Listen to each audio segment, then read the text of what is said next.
In today's free enterprise system, two unforgiving truths prevail: the big eat the small, and the quick outmaneuver the slow. My name is Peter Baldwin, author of the Amazon bestseller, Profit Peak for Entrepreneurs. My passion is helping everyday entrepreneurs grow their companies from inconsequential to extraordinary.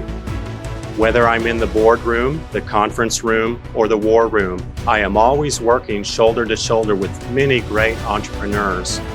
In this show, we interview successful entrepreneurs, learn from business thought leaders, and pay attention to current events and trends and how they impact our businesses. Join us as we demonstrate that the American dream is still alive and well to those courageous enough to take the journey. This is Profit Peak for Entrepreneurs. Thank you for joining us for another edition of Profit Peak for Entrepreneurs. I'm your host, Peter Baldwin.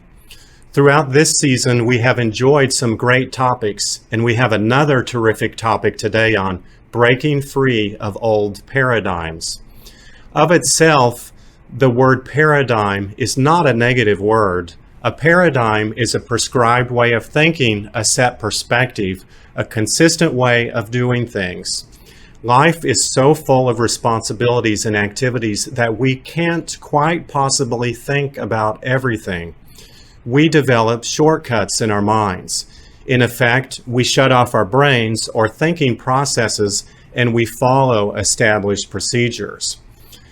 Doing things the same way consistently can save time. Paradigms and productivity go together. However, fixed thought and behavior patterns can be addictive and lead to mediocrity and failure. The world does not sit still. It is full of fierce competitors and lurking disasters. There are new business ideas, new markets, disruptive technologies, improved workflows, and evolving relationships. One of my heroes is Robert Goddard, the father of modern-day rocketry. Almost single-handedly, Robert Goddard invented a new discipline, rocket science, that defied the conventional wisdom of the day by daring to shoot for the stars. Nearly 50 years before the 1969 moon landing by the Apollo astronauts, Robert was labeled a crackpot by the leading newspapers of the day for foolishly suggesting that rockets had the potential to propel space travelers to the moon. Robert's vision proved to be right, and his perseverance through great resistance was rewarded in a most untimely 23 years after his death. Robert penned in his journal, quote, "The years forever fashion new dreams when old ones go. God pity a one dream man," close quote. To start our show, we'll hear a special report from Jim Struble, president of Jim Struble Realty. Jim is known as the man with square feet, and he gives GPS great personal service to his clients when selling, exchanging, and refinancing real estate investment properties. We will then speak with Randy and Erika Herman, owners of 4 businesses, including Cornerstone Chem-Dry, 1-800 Water Damage of Northeast Dallas and Southeast Collin, and Virtual Office Solutions, and another Chem-Dry business in Oklahoma. Then Phani Ilapakurty, CEO of dotKonnect, will give us a Chalk Talk educational moment. And for our fun segment, we'll visit with Eddie Deen, co-owner of Eddie Deen Company Catering, and learn about his amazing backwards bicycle. Now let's get started. Profit Peak for Entrepreneurs is brought to you by Intualize, unlocking the power of your business data. dotKonnect, connecting the financial dots of your enterprise, and WealthWave, disrupting the financial planning industry so families can dream again. Special thanks to our sponsors for supporting our show. We hope you will find out more about them. We'll now join Jim Struble, who is with us in our studio for a special report on the real estate market in Dallas.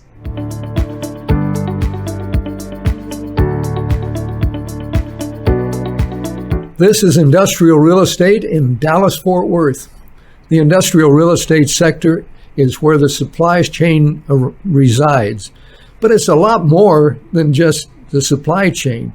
It's where your electricians and your plumbers and your installers of your granite in your home and the manufacturing and fabrication takes place in the industrial area. It's the darling of real estate investments and the area where employment rose the most during the pandemic. So where are the top markets in the country? You can see where they are around the country and what is taking place. That's an important part of the overall industrial market. Now, real estate investors, domestic and international, used to focus primarily on the East Coast and West Coast, but that changed considerably. DFW was not the favorite, but it's not the case today.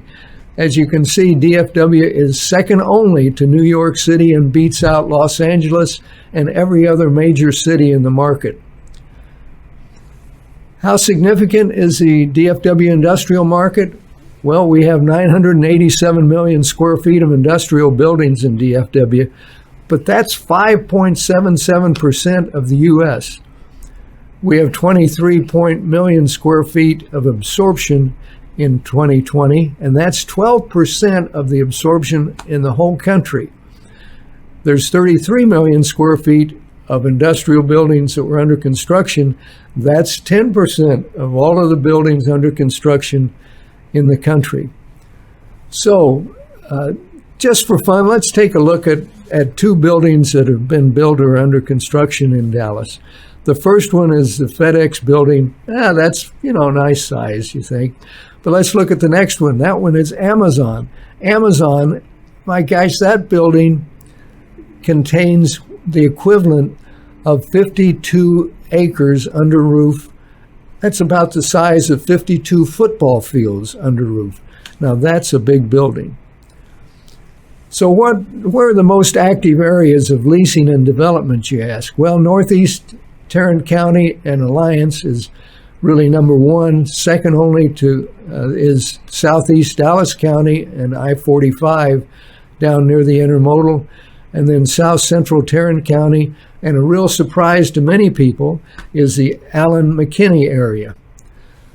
On the Fort Worth side of the Metroplex, the BNSF intermodal facility in Hazlet and Hillward's Alliance development attract major warehouse users.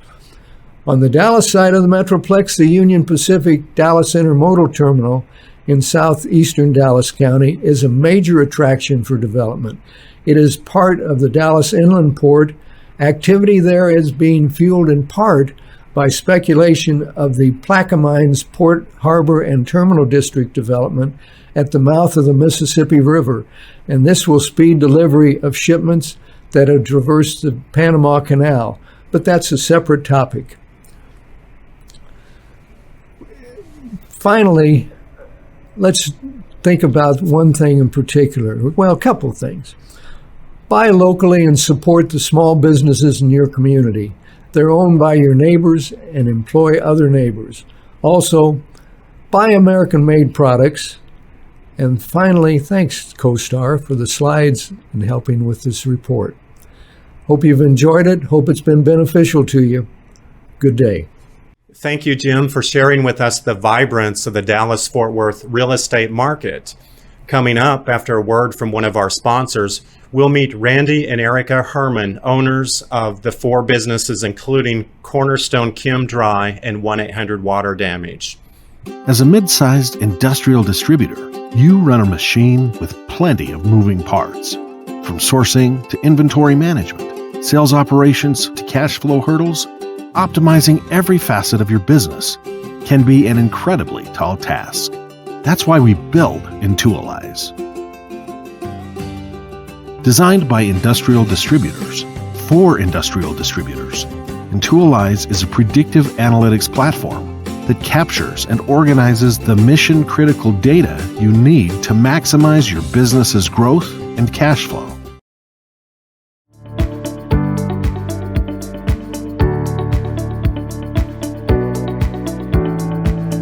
Life can be messy. It doesn't always go as planned. Sometimes we need help tidying up our messes and putting things back in order. And even now, during the COVID-19 crisis, there's a real need for cleanliness. Meet Randy and Erika Herman, who specialize in putting lives back in order who've been disrupted by a disaster, and also general cleanliness. So Randy and Erika, we're so glad to have you on our show today. Thank you for joining us. Happy to be here. Thanks for inviting us. You're very welcome. Now you have, at last count, unless you bought anything, Please. 4 businesses. Yes. We do. Tell us about these businesses. How did you get started, and where are things today? Well, I can say I got into this business while I lived in Seattle, and I was in college thinking I was going to be an engineer sitting in a cubicle all the time. And I found that I loved going out and seeing people and meeting people. But some of these businesses that we own, we just were developed out of a need that we saw, and wrote a business plan and put it into action. Erika got into it a little differently. Yeah, I started back in 94. My ex-husband was in the industry, and we decided right out of college, first married, to buy a business, because that makes great sense. But I graduated from North Texas with a degree in entrepreneurship, so it kind of worked out. We bought our first Chem-Dry franchise in 1994. Randy and I actually met on a Chem-Dry convention cruise in the Grand Caymans while he was in Seattle and I was here in Dallas. We months later connected again and started dating long distance for about a year and a half, 2 years before we decided to get married. And that's when we started growing our businesses together, and it's been a journey. Terrific. So as you think about the dynamic between you both as husband and wife, but also running these businesses, how do you make that work? How do you find the balance between the two? Well, I'd say we found a passion that we're passionate about at work, but there's things that we're passionate about outside of work. And it's our kids and surfing. Yeah, I'm looking at her for confirmation, but I very much know what she likes to do. We love to travel together, and we spend evenings surfing behind our boat. So it's a way for us to kind of check out. we get, we do take work home sometimes. It just happens. With COVID, I've worked from home from March until November, basically. I was trying to keep our office less people there to, possibly contaminate. So I moved my office and worked from home, have an office in the house. So that was a little bit more challenging because I was working all the time. But we do have time at night. Yeah. We take date nights, and we go on walks with the dogs. We travel to see our youngest son in college. And like Randy said, we love to surf behind our boat in the summers after work. Well, that actually sounds like a lot of fun. I think I want to do that. Come on out.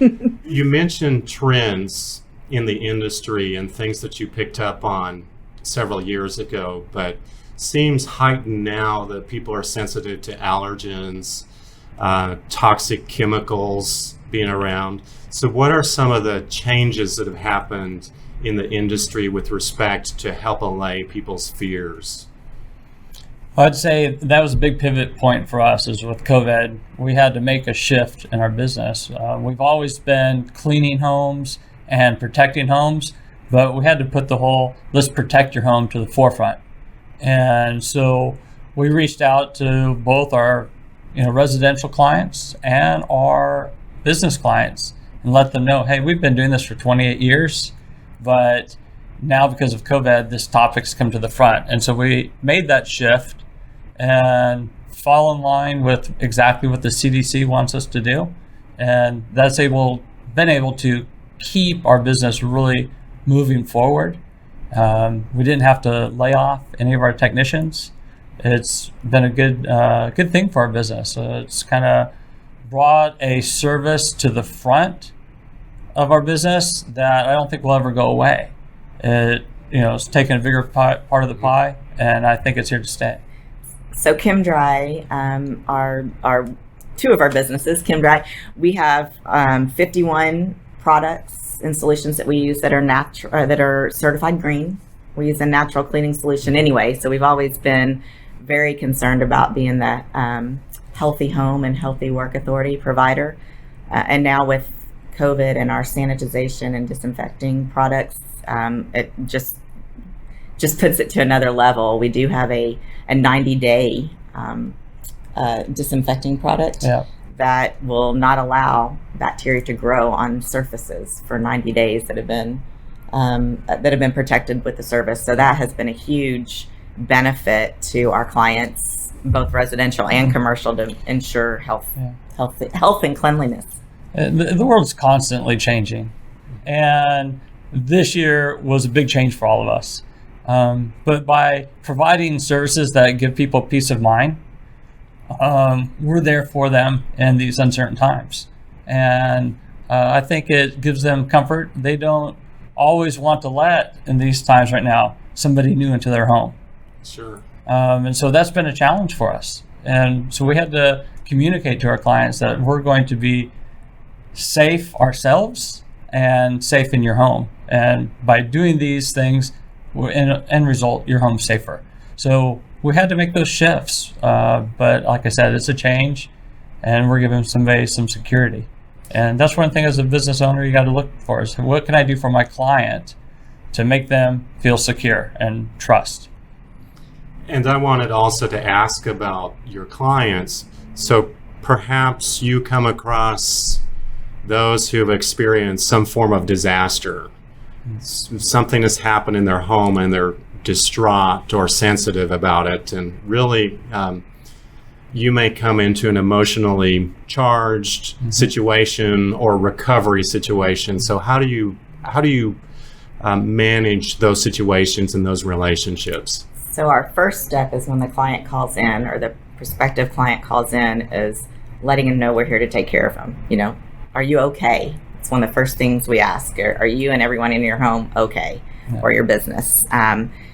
If not, you know, we need to take care of that first. We want to heal the client and then heal the loss. So if they've experienced a ruptured pipe in their house, right? They don't know what to do. So we tell them on the phone, don't worry, we've got you handled. We're going to send out our crew. We're going to send out Randy or Ray, and they will deal with everything for you. We want them to feel comfortable and have peace of mind that, you know, they don't experience this every day. We do. Yeah. And that's been a focus part of our business, because we've learned that pipes and hot water tanks, they don't care what the economic situation is in the country, or if COVID is pounding the whole planet, the pipe's still going to break. And so we've actually expanded that side of our business during this past year. And along the way, you noticed there were some opportunities to, you know, do something and help others. So you formed another business, Virtual Office Solutions. Yeah. Tell us about how that came about and what is it that business does? Well, the concept came about when I was dating my wife. I would fly from Seattle, come here, and she carried around a schedule book and a cell phone, like a lot of small entrepreneurs do, because that phone call is everything.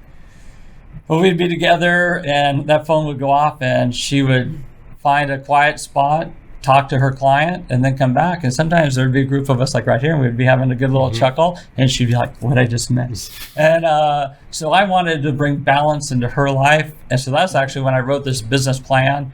And I had office staff in Seattle, and I said, we're going to forward your phones to my phone system. I'm putting your database in the cloud. And she said, it will never work. And I said, why not? She said, well, those people in Seattle were never been into Dallas. And I said, oh, well, we have technology. And so with technology, we saw a need for small entrepreneurs that needed front office help, because they might be on a phone call or in front of a client, and then that phone rings. Not answering that phone in this day and age is terrible, because people want their problems resolved immediately. Yep. And so we developed a call center that handles all the incoming calls, does all the scheduling for small entrepreneurs. I shouldn't say small. We have some clients that are really large, but even follow-up calls and confirmation calls. And when we do that, it shows their local phone number. So it feels like that smaller operator now has a full office staff, and they do, as their virtual office. Yes. So you've pivoted for COVID-19. You've seen business opportunities such as with virtual office solutions. What are some lessons learned along the way, or what would you have other entrepreneur teams thinking about that are things important? I think something we've learned along the way with COVID, we kind of didn't have a chance. Like I said, I moved home and worked from home. Several of my team wanted to do the same thing. I have my call center manager is an older woman with underlying conditions, so she couldn't come to work anymore. A couple of the other ladies said, can we work from home? And at first we were concerned about it. What's their productivity going to be? What, are they going to be watching TV and YouTube and, when they're at home? But we've learned that people that we did allow to work from home are our best producers. So, sometimes you have to go with what your employees go with their strengths. If they're a good organized individual, they can work from home. In this environment, obviously our technicians can't, they still have to come in, but our call center team can work from home. But some of them are much better organized in the office, and you just kind of have to feel your way through who is the best. And luckily we've kind of worked through that a little bit. Well, that's terrific. You guys have done a wonderful job, and thank you so much for coming on Profit Peak for Entrepreneurs with us today. And we wish you all the best, Randy and Erika Herman, as you continue with your entrepreneurial ventures. Thanks, Thank Peter. you so much, Peter. It's been a pleasure. Absolutely. Next up, after a word from our sponsor, we'll enjoy a Chalk Talk educational moment from Phani Ilapakurty, CEO of dotKonnect. Phani has some ideas to share on how we can break free from finance and accounting paradigms that are holding our businesses back. For most small businesses, managing books, cash flow, and making informed decisions is a serious challenge. This is because of lack of an all-around team, information, and technology. The right solution has to be with a good mix of people, process, technology, and methodology. With a proven model to deliver results, dotKonnect's value proposition helps small businesses to run finance operations like the big corporations, with seasoned team and technologies, in-office and remote. Connecting the dots across finance functions, dotKonnect is the trusted advisor for small businesses to manage finance and accounting better and cost-effective. You can reach us at info@dotKonnect.io.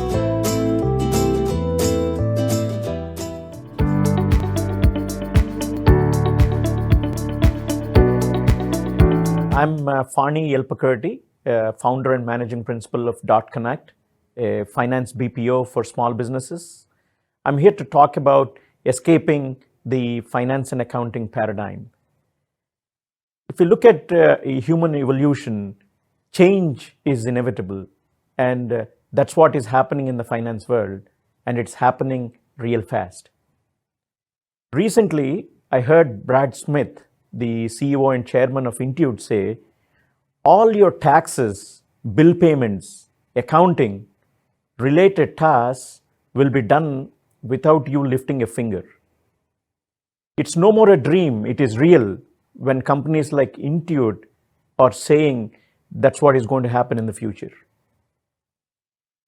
In my opinion, I have 4 elements that are critical for the paradigm shift in the finance and accounting world, and especially for small businesses. Starting with cloud technology.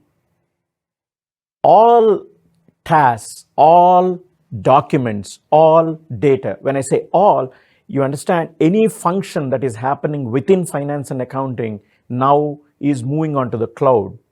Adopting the cloud technology in managing finance and accounting is becoming a must.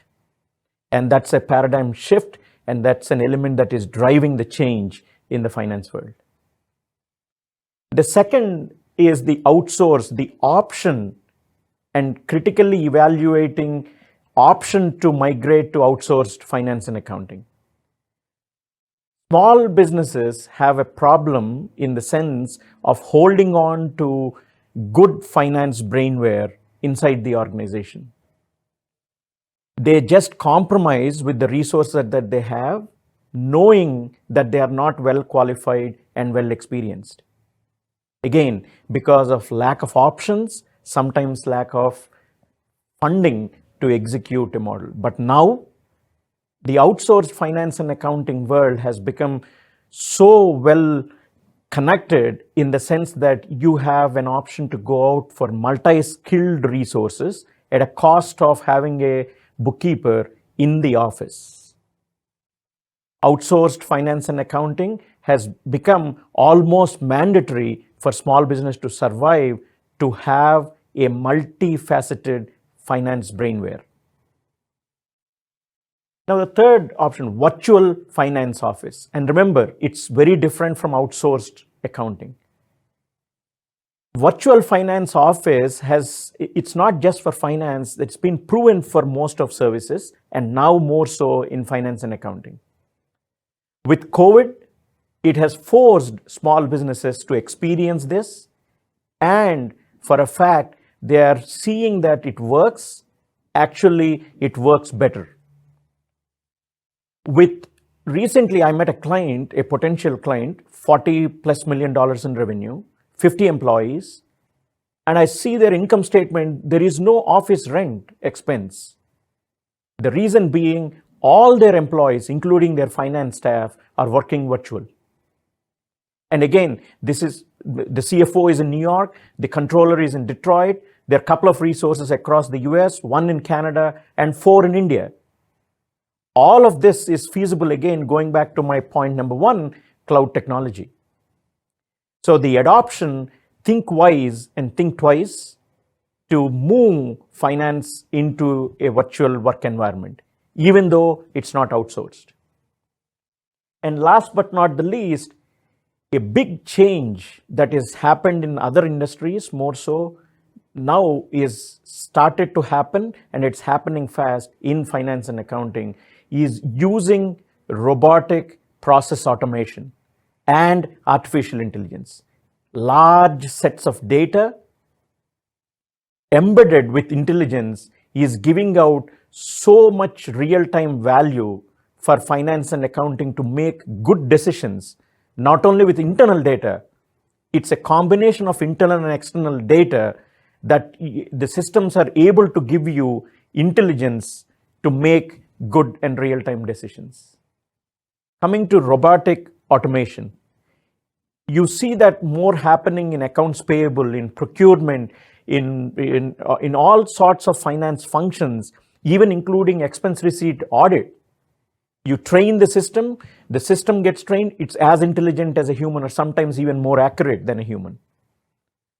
So if you look at this shift, the small businesses should appreciate and embrace the paradigm shift that is happening in finance and accounting with no resistance.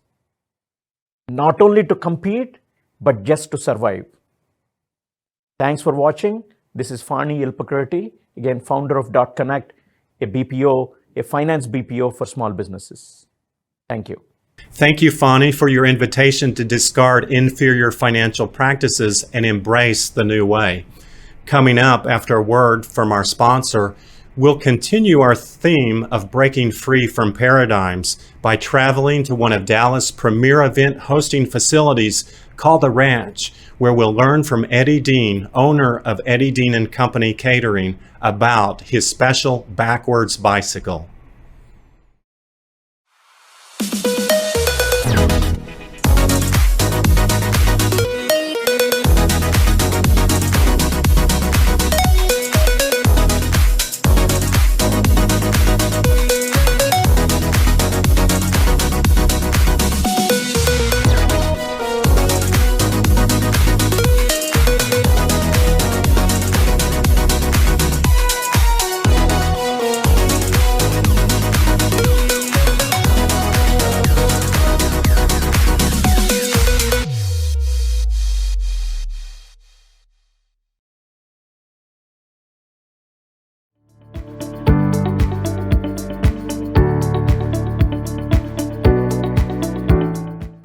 We're here at the ranch today with Eddie Deen. This is where he calls home in many respects for all the events that they manage for all the groups of people that come in. And the whole theme of this episode has been breaking free of old mindsets and ideas that keep us constrained. So Eddie will teach us about his backwards bicycle, which is a very innovative bike that's not a traditional one. So Eddie, what is it about this bike? What makes it so special is that 99.99% of all people in the world can't ride it. What I did is put extra gear in the bicycle that when you turn right, the wheel goes left. And the reason I built the bicycle, I was teaching in a homeless shelter about 17 years ago, and I asked this question to, there was 20 ladies, 40 men. When did you perceive your power or control was taken away? And this lady told a story of a 5-year-old. The next lady told the story of a 5-year-old. So I wasn't really catching on the idea that everybody's going to be a 5-year-old and have a 5-year-old story. But a guy just got out of prison, and we were all through the halfway through the men and all the way through the ladies, and he said, everybody's a 5-year-old. And I started thinking on the way home that day, what happens when you're 5 years old? We learn how to ride a bicycle. So if you perceive your power and control is taken away when you're 5 years old, then the question is, how do you get the power back? And so I built a bicycle in the shop, and I put extra gear in it. You turn right, the wheel goes left. So next thing you know, I brought it to the shelter, offered everybody $100. You understand everybody's homeless, so $100 is a big deal. Not one person could even come close to riding it. Everybody started participating, but everybody started asking questions. Why can't I ride it? I said, you can't ride it because you're programmed as a child to ride the other bicycle. He said, well, what does it mean? I said, well, you're also programmed to go to prison. You're programmed to go to drug addiction. You're, alcoholic, all these negative situations. So the objective of me building the bicycle was teach these folks how to go back and rewire adverse childhood experiences and come up with a different divergent, convergent way of thinking. And so that's what started. I got the bicycle here, Peter. So here's the gear, if you can see it. You got, if I turn right, the front wheel went left. So the objective is you can actually ride this bicycle as soon as you rewire your brain from riding the other bicycle. So I want to see you get on it first. Oh yeah, piece of cake. All right, I did it. So now go forward. Make sure you paddle. And paddle. And paddle. Okay, here we go. Come on, you can do better than I know how to ride a bike, but not this. So the reason you can't ride the bicycle is because you're programmed to ride the original bicycle. And so that's the whole idea, that basically we got to be able to figure out how we change our mindsets. And let me show you that eventually messing with this bicycle, at some point, my brain allowed me to ride this bicycle. Let me show you. So automatically, my brain kicks in and rides this bicycle. Does that make sense? So what's interesting is I went home and I couldn't ride a regular bicycle after I figured out how to ride that one. So here's a regular bicycle, and this is what's very interesting. You need me to demonstrate riding a Yeah, go ahead. Yeah, we've got to make sure you can at least ride a bicycle. All right, ladies and gentlemen.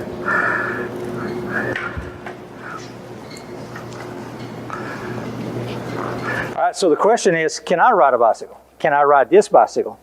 I want you to notice what's going to happen, because I just got off that bicycle. Watch my hands. So my brain is saying we're on that bicycle, because the brain's not interested in reality, only survival.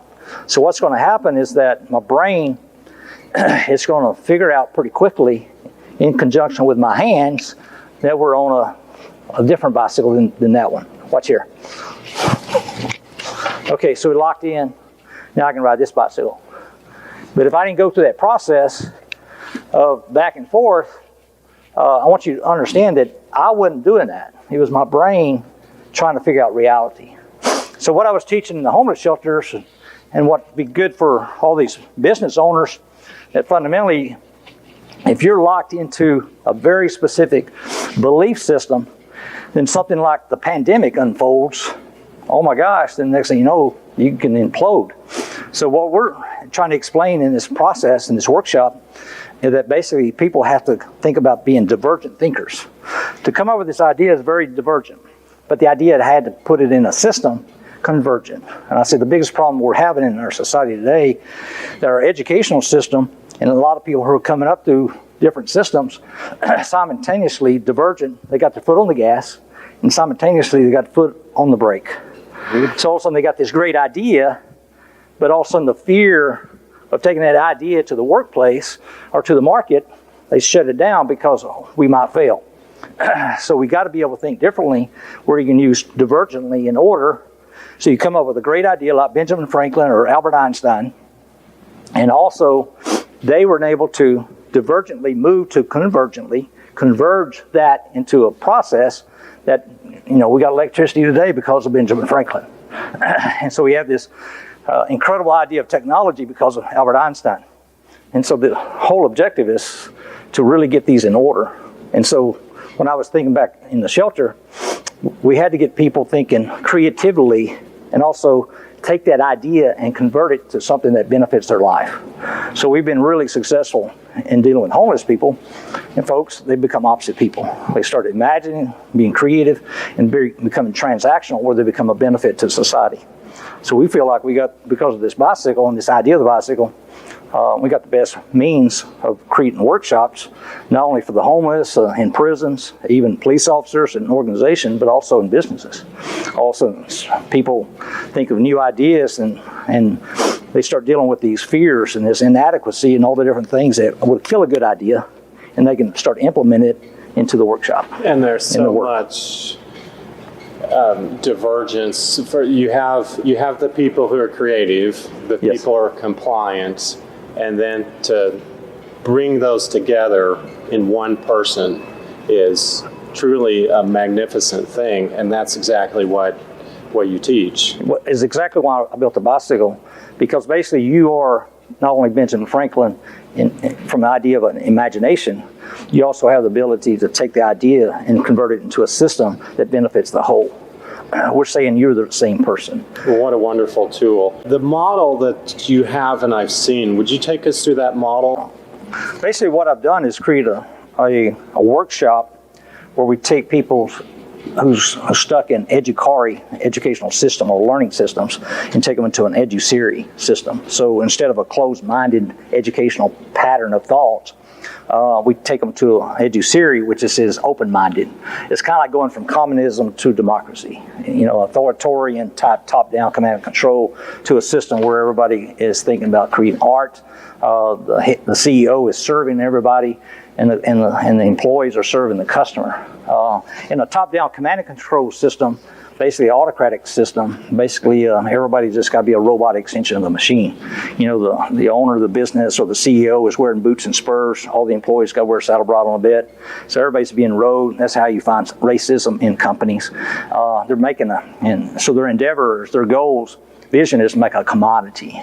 And so you got to kind of race to the bottom with that kind of organization. What we're saying is that the new world of business is where CEOs serving the employees serving the customer, and they're always constantly developing and creating art. And we're looking at the chart now, so we're progressing from the left on this curve, but we want to be on the upper right. Yeah, the upper right is basically the EduSeri system. You got to have a vision that you move into where you believe in your employees, but you care about your employees.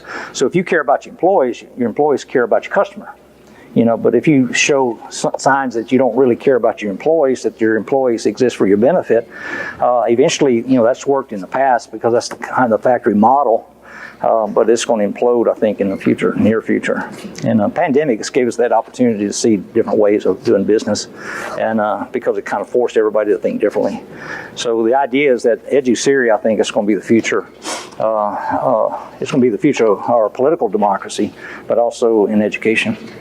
Well, thank you, Eddie, for taking us through that model, and I can tell that you have put a life's work and mission into it. And for any of those of you interested in finding out more, then obviously Eddie Deen is your man, and thank you for having us out to the ranch today. Man, it's my pleasure. Anytime. Thank you, Eddie, for that terrific lesson on breaking free from thoughts and attitudes that hold us captive. Wasn't that amazing to see him ride the backwards bike and then switch back to a regular bicycle? There's probably a good reason the backwards car has never been invented. If you would like to see the backwards bike up close, just contact the Eddie Deen team at their website. Our theme today has been breaking free of old paradigms. Our friend Jim Struble, the man with square feet, shared some exciting trends and opportunities happening in the DFW Metroplex. We had a great interview with Randy and Erika Herman, who shared valuable insights on how we can rethink our business. Farni ElPakerti challenged us to escape the finance and accounting paradigm. And Eddie Deen introduced us to the liberating concepts associated with the backwards bike. We hope today's ideas empower you to improve your life as well as the lives of those around you. It was a great final episode of Season 1 of Profit Peak for Entrepreneurs, and we hope you enjoyed the entire season. Please like, comment on, and share our episodes as a way of showing your appreciation. Until we see you again, may your cash flow and your profit peak.